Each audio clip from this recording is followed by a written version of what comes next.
Un paysage de paradis où l'enfer est une réalité.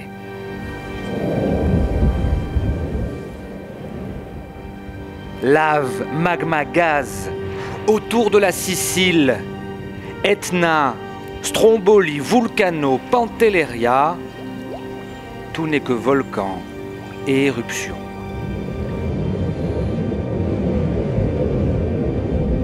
Pour commencer notre voyage, il faut rallier ce panache blanc. Stromboli. La légende raconte qu'Ulysse y a débarqué le premier, et depuis l'homme a continué sans cesse. À la ville, ils sont agriculteurs, biologistes, historiens. À quelle hauteur on va? À 900 mètres. Tous vivent ici, autour de la Sicile, avec ses montagnes de feu pour voisines. Alors comme ailleurs on irait à la plage, le week-end, eux montent au volcan. L'ascension commence comme une promenade dans le maquis du bord de mer. Ici, on est à 426 mètres. C'est presque la moitié du parcours. Odeur, couleur et panorama caméléon au fil des saisons. D'ici, on voit l'Italie, là, juste en face. D'une année sur l'autre, on découvre un volcan toujours différent. En un mois, tout change. J'aime vraiment ce côté vivant. Pendant l'ascension, du regard, on embrasse toute la région. Les îles éoliennes, Vulcano, le volcan voisin, jusqu'à l'Etna, là-bas. Il faut vraiment qu'on refasse une ascension bientôt. La prochaine fois, on ira 2 jours sur l'Etna. Comment ça va? J'ai très soif.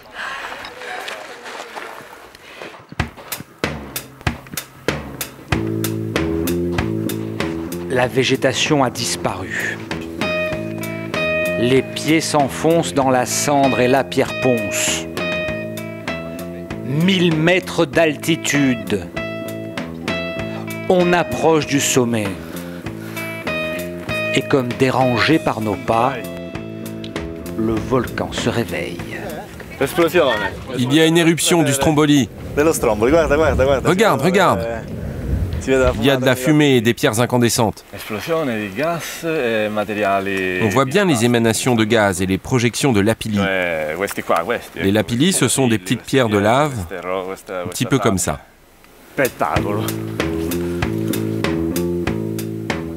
La dernière ligne droite. Allez maintenant, enfilez un pull, une veste et surtout mettez vos casques. Il faut se protéger.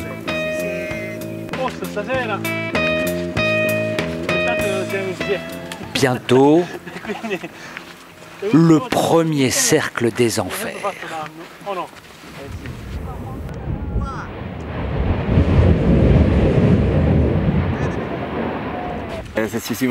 Si on reste ici à distance, il n'y a pas de danger. On voit bien que les projections ne se font qu'autour du cratère.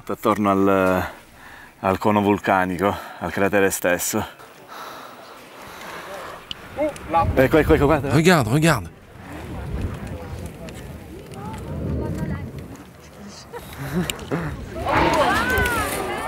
Depuis l'Antiquité, Stromboli éructe sa lave sans discontinuer. Une éruption par heure au moins.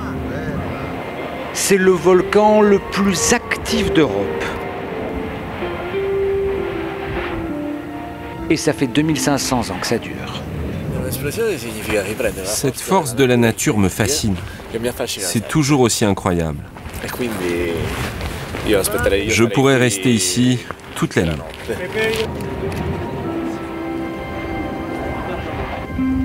Les flammes qui attirent et qui fascinent.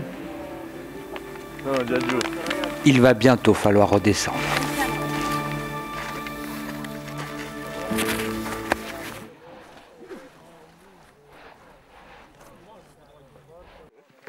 Pour ceux qui sont en difficulté, n'hésitez pas à vous entraider. Prenez-vous par le bras et descendez avec les talons en avant. Même quand l'éruption est passée, un volcan reste dangereux. C'est l'heure de redescendre sur Terre et pour se protéger des poussières et des cendres, ils se sont équipés d'un masque de chirurgien.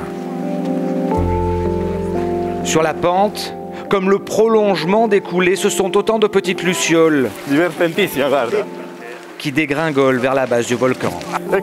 J'ai l'impression de voler. Tu as les jambes qui tremblent? Oui. Grisés par une nuit passée à admirer les fontaines de lave. La dame est épuisée. Moi non. On a fait 500 mètres en 20 minutes.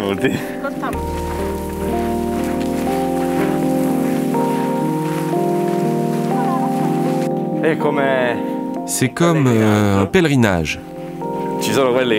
Il y en a qui font des pèlerinages en hommage à la Madone, à certains saints. Nous, on le fait auprès d'une force de la nature spectaculaire et imprévisible. C'est comme aller face aux portes de l'enfer et revenir à la vie normale. De Stromboli à son cousin l'Etna, il y a seulement 100 km. C'est ici que Federico vit et travaille. Zafferana la fertile, sur les pentes de l'Etna.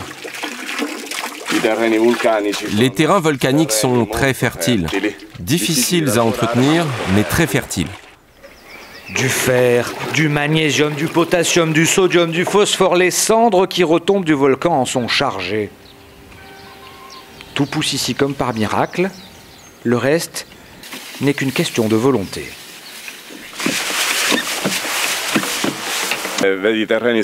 C'est dur de s'occuper de ces sols en terrasse à l'aide de machines agricoles.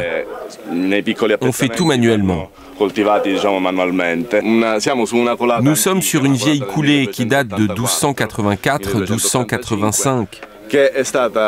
Elle a été aménagée pour l'agriculture. Mais si la montagne se met en colère, tout peut aussi disparaître.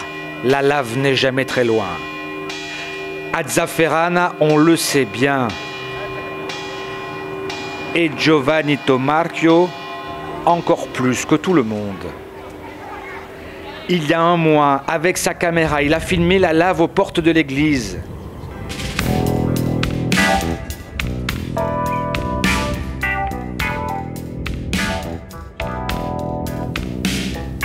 À quelques centaines de mètres seulement.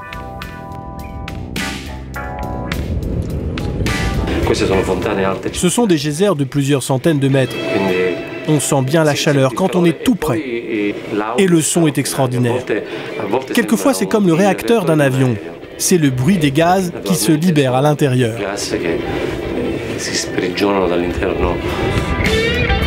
Tomarchio, hypnotisé par l'Etna.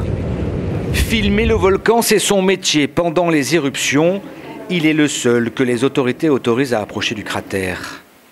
Et parfois de trop près. Là, j'ai compris que ça allait m'atteindre. Comme ce jour-là de 2007. Il est touché par une projection de magma. Ses vêtements ne sont pas inifugés. Il s'enflamme. Par miracle, il ne sera que légèrement brûlé. Et les miracles à Zafferana, on y croit. Tous les 2 juin, tout le village part en procession derrière Padre Gigi. C'est la montée vers la coulée de 1992, l'année de la grande éruption.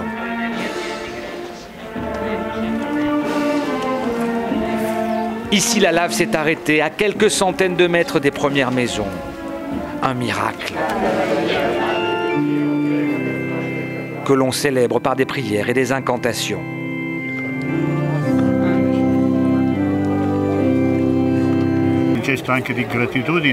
C'est une façon de dire merci, puisque l'on pense que cet événement est lié à un acte extraordinaire, à la protection de la Vierge Marie. Des Ave Maria, mais pas seulement.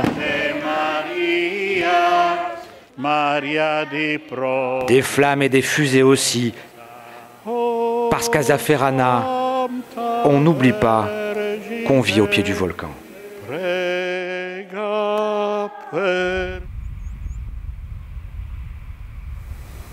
Passé ce calvaire, l'homme n'est plus chez lui sur l'Etna. Ces coulées pétrifiées marquent la frontière. Ici, le maître, c'est le volcan. Quand il part à l'assaut de ses pentes, Alessandro Bonforte sait qu'il n'est qu'un invité. Le paysage hostile, entre lune et glacier, est là pour le lui rappeler. L'Etna culmine à 3300 mètres d'altitude. Malgré le printemps sicilien, il fait 0 degré ici. Pour les scientifiques de l'Institut de vulcanologie, c'est un trajet qu'il faut faire sans cesse, et encore plus ces jours-ci.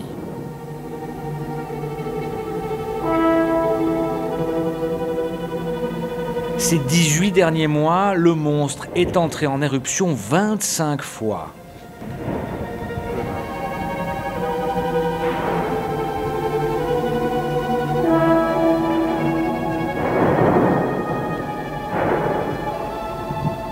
Heureusement, la lave n'est jamais descendue jusqu'aux habitations. Il y a 1000 ans, les Siciliens jetaient de l'or dans les bouches du volcan pour calmer sa colère. Aujourd'hui, Alessandro et son équipe sont l'avant-garde qui surveille l'Etna.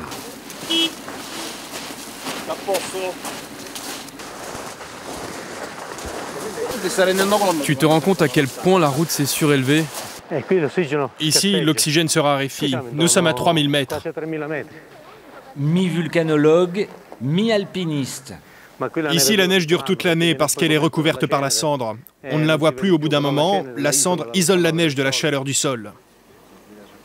Et à chaque fois la même chose, un jeu de pistes pour retrouver tous les capteurs disséminés tout autour des nombreux cratères.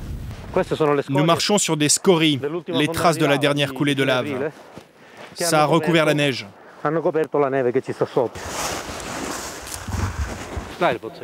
Nos capteurs sont là-bas. On ne voit plus le poteau GPS, ça montre qu'il a été recouvert. On a perdu toutes les références, tous nos points de repère. Dans cette cache, des appareils qui relèvent l'activité sismique de la montagne, ses vibrations, ses explosions. Le fond de cette cache est directement au contact du sol. On y a placé les capteurs sismiques.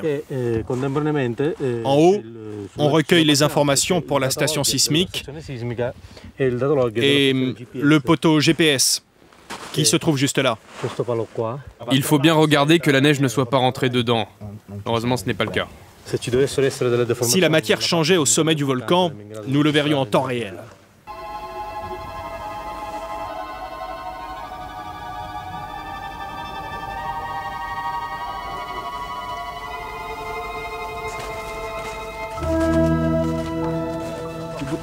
On va aller dans ce cratère. Oui, c'est pas une blague. Plus on se rapproche du cratère, plus il faut d'abord faire le ménage des équipements de surveillance. Celui-là, il est abîmé. Cette épaisse couche de pierre, c'est la trace de la dernière éruption. Il y a beaucoup de scories, de petites pierres de lave qui tombent comme de la pluie. Ce caillou est très léger. Continue de creuser, c'est encore profond. Il y a encore 1 mètre là-dessous.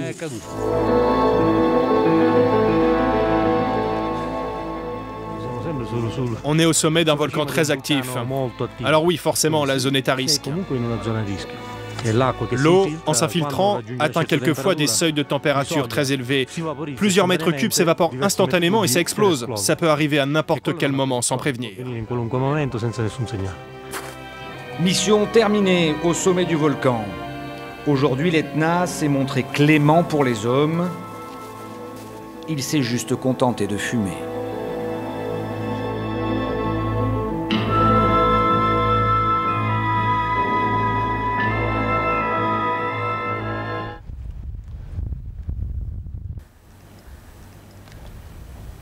Elle est plus proche de l'Afrique que de l'Italie, quelques poignées de kilomètres seulement de la Tunisie. Les Arabes l'ont surnommée la fille des vents. Aujourd'hui, on l'appelle Pantelleria, le volcan le plus au sud de la Sicile. Sa dernière éruption remonte à 1891. Depuis, le volcan fume en attendant son heure à nouveau. Alessandro Bonforte, le volcanologue de Sicile, le tient à l'œil. Il fait près de 40 degrés là. Ça fait du bien. Le sous-sol de l'île est réchauffé par les profondeurs, par le magma du volcan.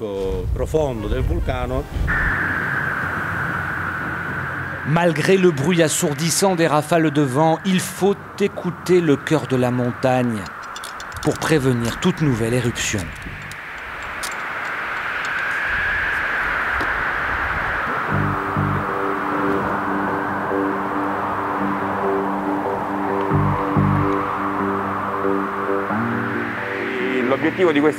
Notre objectif est de mesurer les émissions sonores des fumerolles.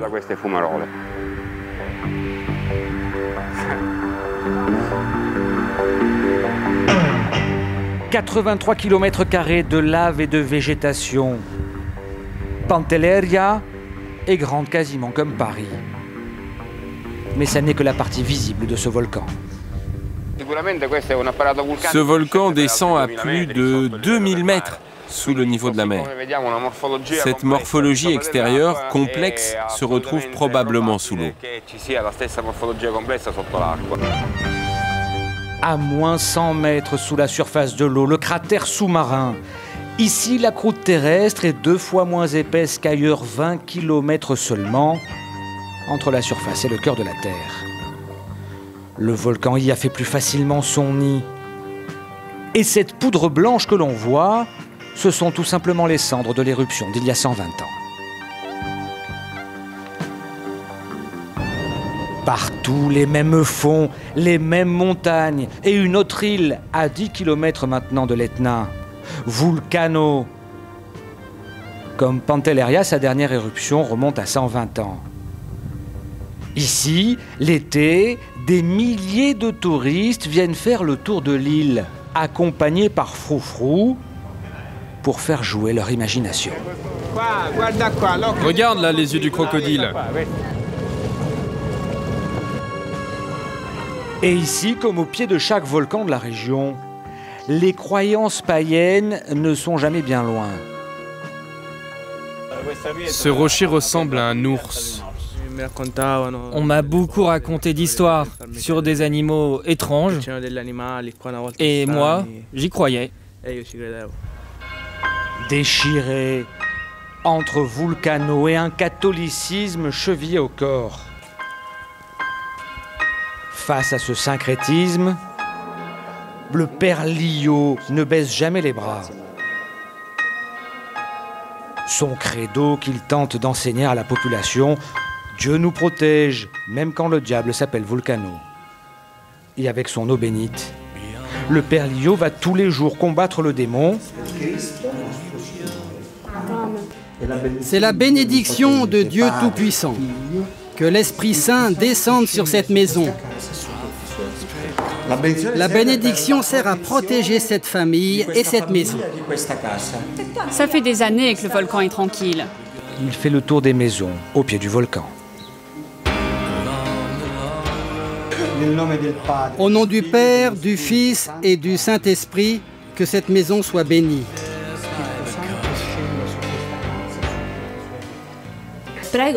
Bien sûr, je prie pour que le volcan ne se réveille jamais.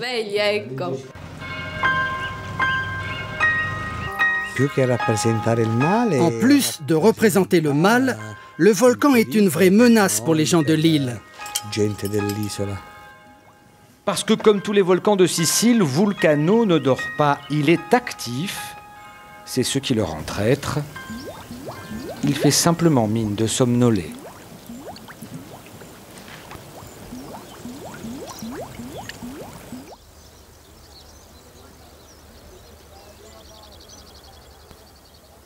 Sa masse sombre menace. Vulcano, le bien nommé. Ce dimanche, c'est jour de communion à Piano pour Laura, la fille de Mario. Dans la petite église, il y a tout le village, 715 habitants. Les cérémonies religieuses rythment la vie de la communauté.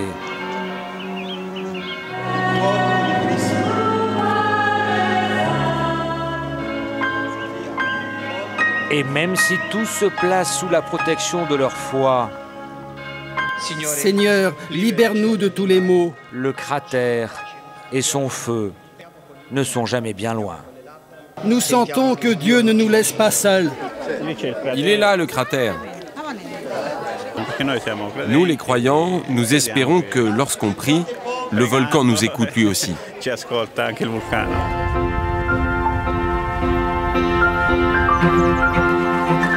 Les nourritures spirituelles apaisent peut-être la peur.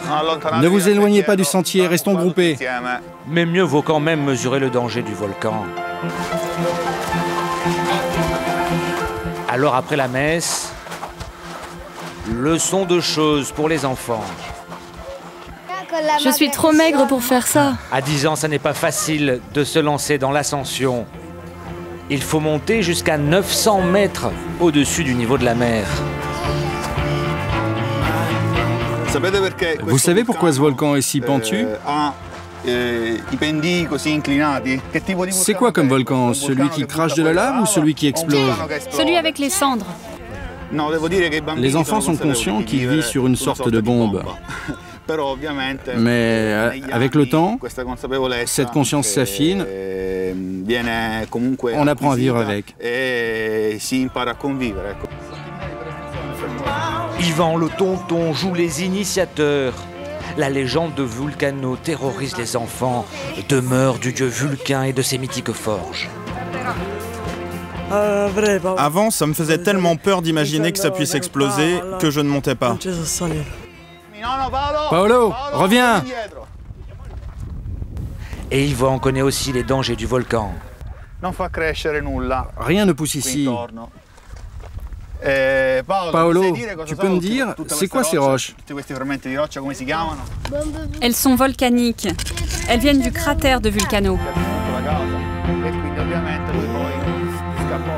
Et les gaz aussi. Inodores, mais très toxiques.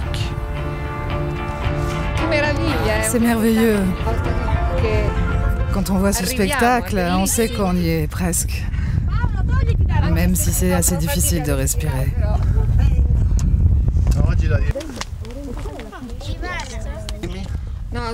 Il y a de la fumée qui sort. On meurt si on descend. Oui, on peut mourir, c'est vrai. C'est interdit de descendre parce qu'il y a en bas de fortes concentrations en gaz, en trioxyde de soufre et surtout en anhydride carbonique. Oui, j'aime bien, mais ça me fatigue. Dans les fumerolles, on mesure la puissance contenue de Vulcano, un volcan explosif, et c'est bien là le danger. En s'approchant, on peut vraiment écouter la respiration du volcan. Nous, les habitants de l'île, nous espérons que le volcan restera comme ça pendant longtemps. Car quand il explose, il est très dangereux. En 1890, d'une seule grande explosion, l'île avait été complètement rasée. Le souvenir de ce terrible jour se transmet depuis de génération en génération. Pour rappeler qu'on peut très bien vivre au pied du volcan, mais ce sera toujours lui qui choisira ses hôtes.